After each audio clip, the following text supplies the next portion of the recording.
Hello guys, ഇന്നത്തെ പരിപാടി എൻ്റെ ആ പഴയ സ്കൂൾ കാലഘട്ടത്തിലേക്ക് തിരിച്ചു പോവുകയാണ്. ക്ലാസ് മുറിയേക്കാളും അധിക ഓർമ്മകൾ തന്നത് തോന്നയ്ക്കൽ സ്കൂളിലെ ഈ ഗ്രൗണ്ടാണ്. കോക്കോയ്ക്ക് പേരുകേട്ട സ്കൂളിൽ ക്രിക്കറ്റ് ഭ്രാന്തായത് എന്നെ പോലെ കുറച്ച് കുട്ടികളായിരുന്നു. അപ്പുറത്തെ പറമ്പിലെ ഓലമണിൽ ബാറ്റും വെട്ടി ചുവരിൽ കല്ലുകൊണ്ട് സ്റ്റമ്പും വരച്ച് ആ അടയാളം ഇന്നും അവിടെ തന്നെ ഉണ്ട്. അന്ന് നമ്മുടെ വലിയ മോഹമായിരുന്നു ഈ കെട്ടിടത്തിന്റെ മുകളിൽ ബോളടിച്ചേറണമെന്ന്. ഇന്ന് ആ കെട്ടിടത്തിന് സച്ചിൻ ബ്ലോക്ക് എന്നും പേര് വന്നു. വിശക്കുന്ന സമയത്ത് ഈ ബദാം മരത്തിന്റെ ചുവട്ടിൽ പോയി അവിടെ നിന്ന് ബദാം പൊട്ടിച്ച് കഴിക്കുന്നതായിരുന്നു നമ്മുടെ മറ്റൊരു വിനോദം. അത് ഈ തലമുറയും ചെയ്യുന്നെന്ന് അവിടെ നിന്ന് കാണാൻ കഴിഞ്ഞു.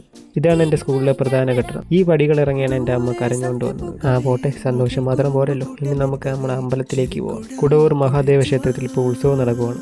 നമ്മൾ ഗവൺമെൻറ് സ്കൂളിൽ പഠിച്ച കുട്ടികൾക്ക് കിട്ടുന്ന ഒരു അവസരമുണ്ട്. അടുത്തുള്ള അമ്പലത്തിലെ ഉത്സവത്തിന് അന്നദാനം കഴിക്കാൻ പോകാൻ പറ്റും. പോകുന്ന വഴി നമ്മുടെ പഴയ ജവഹർ ട്യൂട്ടോറിയുടെ ഓപ്പോസിറ്റ് ഇന്നത്തെ ഈ മതിൽ നന്നൊരു കടയായിരുന്നു. അവിടെ ഈ കാരയ്ക്ക മരത്തിലെ കാരയ്ക്ക ഉപ്പിലിട്ടത് 1 രൂപയ്ക്ക് വാങ്ങി. കാരയ്ക്ക എന്ന് പറയുന്നത് ഇതാണ് കാരയ്ക്ക. നിങ്ങളുടെ നാട്ടിൽ ഇതിന് എന്തെന്നാണ് പറയുന്നത്? അങ്ങനെ അതും വാങ്ങി കഴിച്ച് കൂട്ടുകാരോടൊപ്പം ക്ഷേത്രത്തിൽ അന്നദാന ക്യൂവിൽ നിന്ന് ഒടുവിൽ കിട്ടുന്ന ഈ പ്ലേറ്റിലെ ഈ കറികളുടെ സ്വാദ് ഇന്നും നാവിലുണ്ട്. കഴിച്ചു കഴിഞ്ഞ് വീണ്ടും കൂട്ടുകാരോടൊപ്പം ഗ്രൗണ്ടിലേക്ക്. ഇങ്ങനെയായിരുന്നു എൻ്റെ തിരിച്ചു കിട്ടാത്ത സ്കൂൾ കാലം. അപ്പോൾ ഓക്കെ ഗൈസ്, അടുത്ത വീഡിയോ കാണാം.